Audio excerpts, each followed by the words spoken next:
السلام علیکم ورحمۃ اللہ وبرکاتہ۔ عزیز طلبہ، آج جغرافیہ جماعت ہشتم 8ویں جماعت سبق نمبر 7 پاپولیشن آبادی کا پہلا حصہ لے کے حاضر ہوا ہوں۔ اس کے پہلے مسلسل میں 9ویں اور 10ویں جماعت کی ویڈیوز روانہ کر رہا تھا۔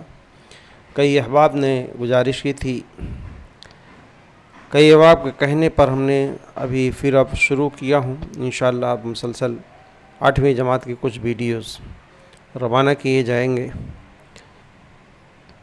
چونکہ یہ 7واں سبق آبادی پاپولیشن کافی بڑا سبق ہے، تو اس کو ہم کئی ویڈیوز میں کم سے کم 3 ویڈیوز ایکسپلینیشن کے ہوں گے۔ چوتھا ویڈیو ہمارا سوال و جواب کا ہوگا انشاءاللہ۔ تو اب تک اگر آپ نے چینل کو سبسکرائب نہیں کیا ہے تو جغرافی ٹیچ ویری نائس اس چینل کو سبسکرائب کر لیں۔ آئیے ہم سبق کی شروعات کرتے ہیں۔ آبادی یعنی پاپولیشن سبق کی شروعات ہوتی ہے تلاش کیجئے کچھ سوالات سے جس کا تعلق آپ کی کلاس میں موجود طلبہ اور طالبات کی تعداد جو اسٹوڈنٹس ہیں اس پر کچھ سوالات کیے گئے ہیں کہ یہ بھی آبادی کا ایک روپ ہے کہ کسی ایک دن درج ذیل معلومات حاصل کیجیے اپنی جماعت کے اندر کہ آپ کی جماعت میں طلبہ کی کل تعداد کتنی ہے، اس میں لڑکوں اور لڑکیوں کی تعداد کتنی ہے، کتنے لوگ غیر حاضر ہیں، آپ کے اسکول میں طلبہ کی تعداد کتنی ہے، یعنی آپ کی جماعت میں کتنی تعداد، اسکول میں کتنی تعداد، لڑکوں اور لڑکیوں کی الگ الگ تعداد، حاضر اور غیر حاضر کی تعداد، اسکول میں لڑکوں اور لڑکیوں کی تعداد کتنی ہے، کس جماعت میں طلبہ کی تعداد سب سے زیادہ ہے اور کس جماعت میں غیر حاضری سب سے زیادہ، وغیرہ وغیرہ۔ یا آپ اپنی کلاس کی متعلق ایسی معلومات طلبہ کے تعلق سے جمع کر سکتے ہیں۔ تو ٹھیک عزیز طلبہ، جس طرح ہم نے اپنے طلبہ کی معلومات جماعت کے متعلق جمع کی، ٹھیک اسی طرح سے جماعت کے متعلق طلبہ کی تعداد کی معلومات حاصل کی، اسی طرح سے ہم کسی علاقے، کسی ملک یا پوری دنیا کے انسانوں کے متعلق بھی معلومات حاصل کر سکتے ہیں، جس میں ہم کل آبادی، عمر، جنس اور آبادی کی مختلف خصوصیات کے متعلق اعداد و شمار جمع کرتے ہیں۔ اس کو ہم یہ مختلف ڈیٹا جو ہے آبادی کے متعلق جو ہے جمع کیا جاتا ہے، یہ سینسس کے ذریعے یعنی مردم شماری کے ذریعے۔ تو آئیے ہم دیکھتے ہیں کہ آبادی کی اور دیگر خصوصیات کیا ہیں۔ اس سے پہلے یہاں ایک سرگرمی دی گئی ہے، بتائیے تو بھلا، جس میں کل آبادی 2016 کی دی گئی ہے اور پھر 2017 کی کل آبادی یعنی 1 سال کے بعد آبادی میں کتنا اضافہ ہوا، یہ پتہ کرنا ہے آپ کو 2017 میں۔ اس میں سوالیہ نشان لگا ہوا ہے، میں نے اس کو کل جو ہے جمع کر کے بتا دیا ہے۔ یعنی کل آبادی 2016 میں شہر الف میں 1 لاکھ تھی، شہر بے میں 1,10,000 تھی، لیکن نومولود بچے یعنی جو بچے 1 سال میں پیدا ہوئے 2016 سے 17 کے درمیان، شہر الف میں 2,000 بچے پیدا ہوئے اور شہر بے میں 2,750 بچے پیدا ہوئے۔ مرنے والوں کی تعداد شہر الف میں 1,500 کی تھی اور شہر بے میں 2,200 کی تھی۔ باہر سے آنے والوں کی تعداد شہر الف میں 2,300 اور شہر بے میں شہر الف میں 23,000 اور شہر بے میں 15,000۔ باہر جانے والوں کی تعداد یعنی اس شہر سے دوسرے علاقوں میں جانے والوں کی تعداد 2,000 اور 5,000۔ تو اس طرح سے یہاں جمع اور نفی کا نشان دیا گیا ہے، وہ آبادی میں جہاں جمع کا نشان ہے وہاں جمع کرنا ہے، بچوں کی تعداد ہے، نومولود بچے جو پیدا ہو رہے ہیں اس کو جمع کر دینا، کل آبادی میں مرنے والوں کی تعداد کو نفی کرنا ہے۔ اسی طرح باہر سے آنے والوں کی تعداد کو جمع کرنا ہے، باہر جانے والوں کی تعداد کو نفی کرنا ہے۔ تو اس طرح سے شہر الف کی کل آبادی ہو گئی 1,21,500، شہر بے کی آبادی ہو گئی 1,20,550۔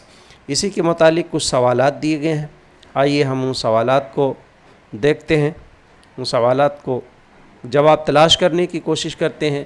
کس شہر میں پیدا ہونے والے بچوں کی تعداد زیادہ ہے، اور کس شہر میں پیدا ہونے والے کی تعداد، کس شہر میں مرنے والوں کی تعداد زیادہ؟ دو سوالات کیے گئے ہیں اس میں، ایک پیدا ہونے والوں کی تعداد اور مرنے والوں کی تعداد۔ تو دیکھیے نو مولود بچوں کی یعنی پیدا ہونے والوں کی تعداد کون سے شہر میں زیادہ ہے؟ بے میں 2750 بچے پیدا ہوئے۔ مرنے والوں کی تعداد بھی شہر بے میں ہے، 2200 بچے پیدا ہوئے۔ شہر اے کے مقابلے بے کی تعداد زیادہ ہے، دونوں سوال کا جواب بے ہوگا۔ باہر سے آنے والے اور باہر جانے والے لوگوں کی تعداد کے لحاظ سے باہر سے آنے والوں کی تعداد کس شہر میں زیادہ ہے؟ شہر الف میں زیادہ ہے۔ دونوں شہروں کی 2017 تک کی آبادی کا شمار کیجیے۔ ہم نے بتایا کہ شہر الف کی کل آبادی ہو جائے گی، کس کو نفی کس کو جمع کرنا ہے وہاں نشان لگا ہوا ہے۔ 1,21,500 ہو گئی، اور شہر بے کی 1,20,550 ہو گئی۔ اگلا سوال ہے، تمام نکات کو مد نظر رکھتے ہوئے ایک سال کے اندر کس شہر کی آبادی زیادہ تھی؟ آپ نفی کریں گے، آبادی کس کی زیادہ ہوئی؟ تو بے کی 550 ہو گئی، یعنی اس میں زیادہ اضافہ ہوا اور الف میں کم ہوا۔ اگلا سوال ہے، کل پیدا ہونے والے بچوں کی تعداد دی ہوئی ہے، بتائیے یہ تعداد فی ہزار کتنی ہے؟ اسے کیا کہتے ہیں؟ دیکھیے بہت ہی جو ہے اچھا سوال ہے اور بڑا معلوماتی سوال ہے۔ آبادی کی معلومات کو ہم فی ہزار ظاہر کرتے ہیں، شرح پیدائش کو، شرح اموات کو، آبادی میں اضافے کی شرح کو، اس کی تفصیل ہم آگے پڑھیں گے۔ یہاں شہر الف میں کل فی ہزار بتانا ہے، جیسا کہ اعداد و شمار میں دیا گیا ہے کہ یہاں مرنے والوں کی تعداد اور پیدا ہونے والوں کی تعداد شہر الف اور بے میں الگ الگ دی گئی ہے۔ نو مولود یعنی پیدا ہونے والوں کی تعداد 2000 ہے، 2750 شہر بے میں ہے، لیکن یہ کل تعداد ہے، تو فی ہزار 1000 آبادی پر کتنے بچے پیدا ہوئے، اس کو ہم کس طرح سے نکالیں گے؟ آئیے ہم دیکھتے ہیں۔ یہاں ایک نیچے یہاں پر ایک ضابطہ دیا گیا ہے، آپ اس ضابطے کو دیکھیے۔ یہ ضابطہ ہے، یعنی ضابطہ اس طرح سے ہے کہ فی ہزار شرح کس طرح سے آپ معلوم کریں گے۔ فی ہزار شرح سے مراد فی ہزار 1000 آبادی پر، تو جس چیز کی شرح آپ کو نکالنی ہو اس کو عامل کہا گیا ہے۔ عامل کی تعداد، یعنی اگر پیدا ہونے والوں کی تعداد یا مرنے والوں کی تعداد نکالنا ہے تو وہ عامل کی تعداد ہو گئی، اس میں 1000 سے ضرب دیں گے اور کل آبادی سے تقسیم کر دیں گے تو فی ہزار شرح معلوم ہو جائے گی۔ اس طرح سے اس ضابطے کا استعمال کرتے ہوئے شہر الف میں برتھ ریٹ یعنی پیدا ہونے والوں کی تعداد فی ہزار ہے 20 فی ہزار، یہاں پر 20 فی ہزار، شہر الف میں 20 فی ہزار دی گئی ہے۔ شہر بے میں یہی 25 فی ہزار ہے۔ اسی ضابطے کے تحت میں نے یہاں 2000 ضرب 1000 بٹے 1 لاکھ کل آبادی ہے، 1000 سے ضرب دیں گے، اور 2000 بچوں کی پیدا ہونے والے بچوں کی تعداد تھی الف میں، تو اس طرح سے 20 فی ہزار ہو گیا۔ شہر بے میں 25 فی ہزار ہو گیا۔ اسی طرح سے مرنے والوں کی تعداد ہم نکالیں گے، اس کو شرح اموات کہتے ہیں، اور یہ شرح پیدائش یعنی برتھ ریٹ اس کے متعلق تھا، اور یہاں پر شرح اموات ہے، مرنے والوں کی ڈیتھ ریٹ۔ تو شہر بے کا ڈیتھ ریٹ ہے 20 فی ہزار، فی ہزار اس طرح سے لکھیں گے۔ الف کا ہے 15 فی ہزار، جیسا ہم نے بتایا تھا اس کے پہلے، نمکینیت کو ظاہر کرنے کے لیے فی ہزار کا استعمال کیا جاتا ہے، تو یہاں بھی فی ہزار کا استعمال کیا گیا ہے، یعنی جیسے فیصد لکھتے ہیں ایسے فی ہزار، فرق یہ ہے نیچے 2 نقطہ ہوگا، اس کو فی ہزار پڑھیں گے۔ تو یہ تو سوال کے جواب ہو گئے۔ آئیے ہم آبادی کی مختلف دوسری اصطلاحات کو سمجھتے ہیں کہ آبادی کی دوسری اصطلاحات کون سی ہیں، جس میں ایک ہے شرح پیدائش۔ شرح پیدائش سے کیا مراد ہے؟ برتھ ریٹ کسے کہتے ہیں؟ ایک سال میں 1000 آبادی پر پیدا ہونے والے بچوں کی تعداد کو شرح پیدائش یا برتھ ریٹ کہتے ہیں۔ جیسا کہ ہم 1000 آبادی میں نے بتایا تھا کہ شرح اموات، شرح پیدائش، آبادی میں اضافے کی شرح، جغرافیہ کے اندر جو ریٹ نکالا جاتا ہے 1000 آبادی پر ظاہر کیا جاتا ہے، تو 1000 ایک سال میں 1000 آبادی پر پیدا ہونے والے بچوں کی تعداد شرح پیدائش کہلائے گی۔ اسی طرح ایک سال میں 1000 آبادی پر مرنے والوں کی تعداد کو شرح موات یا ڈیتھ ریٹ کہیں گے۔ اسی طرح آبادی میں اضافے کی شرح جو ہوگی، شرح پیدائش میں سے شرح اموات کو نفی کریں گے تو ڈیتھ ریٹ نکلے گا، آبادی میں اضافے کی شرح نکلے گی۔ یعنی 1000 آبادی پر پیدا ہونے والے کی تعداد بچوں کی کتنی ہے، اس میں سے 1000 آبادی پر مرنے والوں کی تعداد کتنی ہے، شرح اموات سے نفی کریں گے، جو حاصل ہوگا وہ ہوگا آبادی میں اضافے کی شرح۔ اس کا ضابطہ ہم پہلے ذکر کر چکے ہیں، فی 1000 شرح برابر عامل کی تعداد ضرب 1000 بٹے کل آبادی۔ آئیے اور دوسری خصوصیات ہیں آبادی کی۔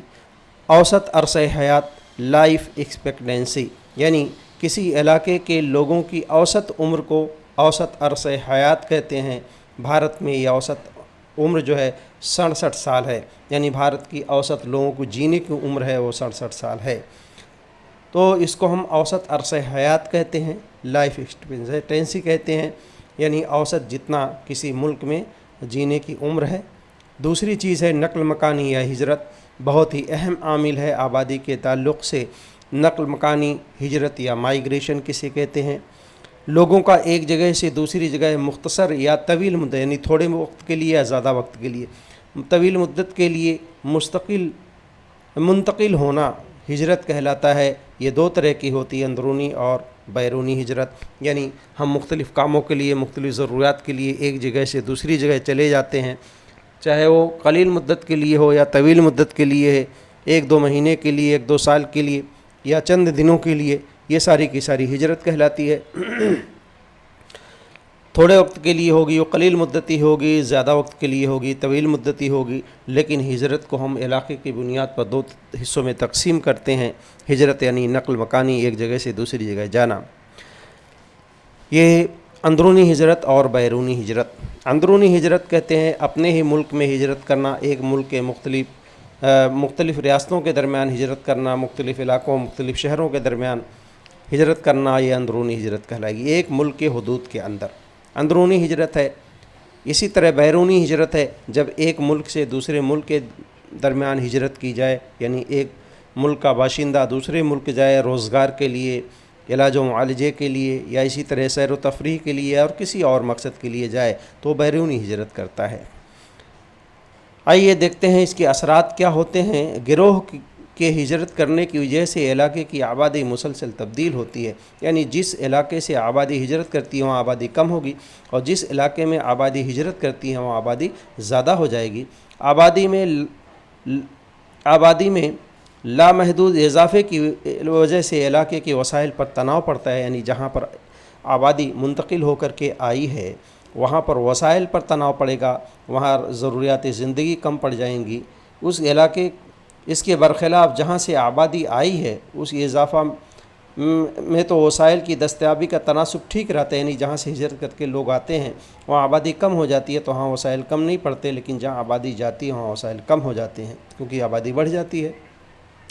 آبادی کا قابو میں رہنا ہے کسی علاقے کی ترقی کا اشاریہ ہے، مطلب یہ کہ جو وسائل جن علاقوں میں دستیاب ہیں اس کے مطابق اگر آبادی ہے تو سسٹینیبل ڈیولپمنٹ ہمارے لیے ہوتا ہے، یعنی وہ بہتر صورتحال ہمارے لیے ہوتی ہے۔ آئیے ہم دیکھتے ہیں کہ نقل مکانی کے اثرات کیا ہیں۔ عزیز طلبہ، نقل مکانی یا ہجرت مختلف اسباب سے ہوتی ہے، یہ اس کا تو کوئی پوائنٹ نہیں یہاں دیا گیا ہے، لیکن جو ہے بھارت کے اندر یا دنیا کے دوسرے علاقوں میں دیہات سے شہر کی طرف یا چھوٹے شہر سے بڑے شہروں کی طرف لوگ بڑے پیمانے پر ہجرت کرتے ہیں، نقل مکانی کرتے ہیں۔ اس کی بنیادی وجہ یہ ہے کہ روزگار کی فراہمی، بڑے شہروں میں بڑے علاقوں میں روزگار دستیاب ہوتے ہیں، یا اسی طرح سے سیر و تفریح کے لیے لوگ ہجرت کرتے ہیں، علاج و معالجے کے لیے ہجرت کرتے ہیں، اسی طرح تعلیم حاصل کرنے کے لیے ہجرت کی جاتی ہے، وغیرہ وغیرہ اسباب ہیں۔ تو آئیے نقل مکانی کے اثرات کیا ہوتے ہیں۔ جس علاقے سے آبادی ہجرت کرتی ہے وہاں آبادی کم ہو جاتی ہے، جس علاقے میں ہجرت ہوتی ہے وہاں آبادی زیادہ ہو جاتی ہے، بڑھ جاتی ہے۔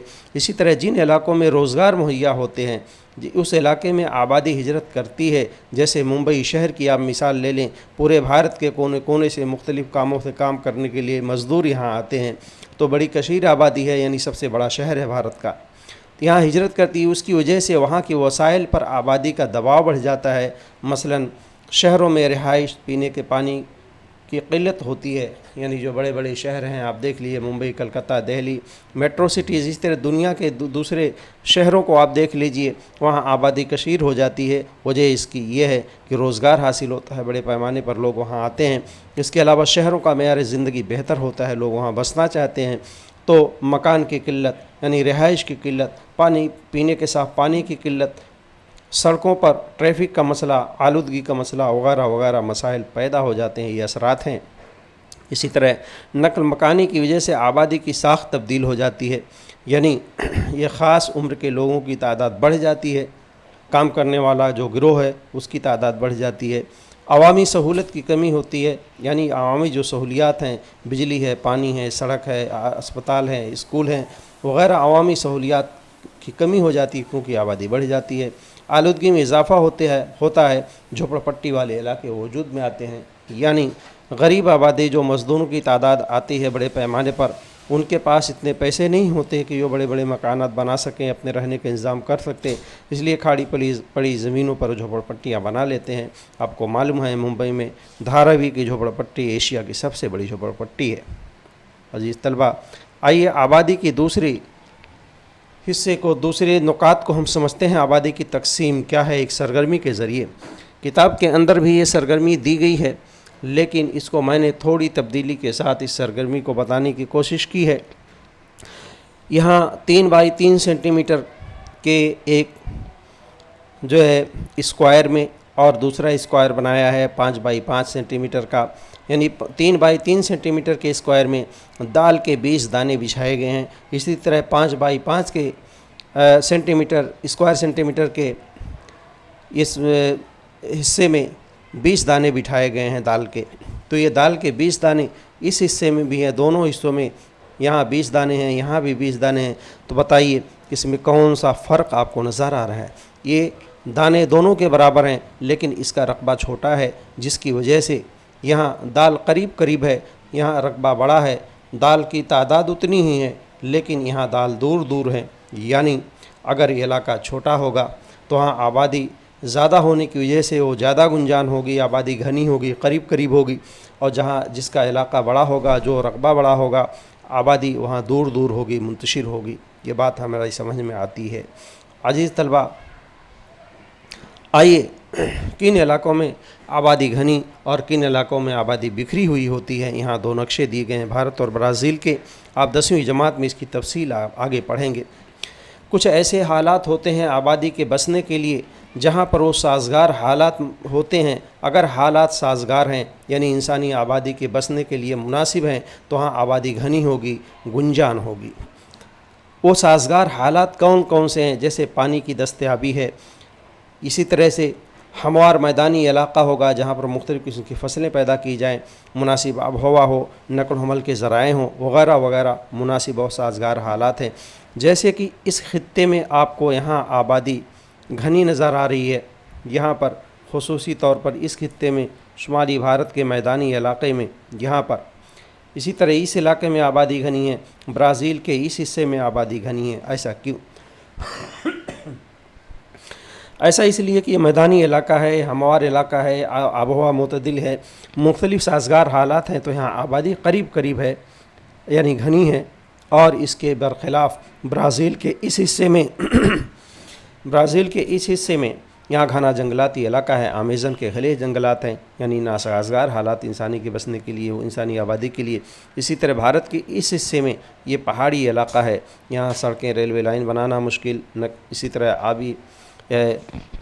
پانی کی دستیابی بھی کم، اسی طرح سے زرعی زمینیں نہیں ہیں، صنعت و حرفت نہیں ہے، وغیرہ وغیرہ، ناسازگار حالات ہونے کی وجہ سے یہاں آبادی کا تناسب کم ہے۔ اسی طرح راجستھان کے ریگستانی علاقوں میں بھی آبادی کا تناسب کم ہے، صحرائی علاقہ ہے۔ تو اس طرح سے جن علاقوں میں آبادی کے بسنے کے لیے حالات سازگار نہیں ہوں گے، نامناسب ہوں گے، وہاں آبادی بکھری ہوئی ہوگی، دور دور ہوگی، جیسا کہ اس نقشے سے آپ کو یہ بات سمجھ میں آتی ہے کہ ان خطوں میں آبادی کہیں دور ہے اور کہیں بکھری ہوئی ہے۔ آگے آبادی کی تقسیم پر اثر انداز ہونے والے کون سے عوامل، ابھی ہم نے ذکر کیا تھا سازگار اور ناسازگار حالات۔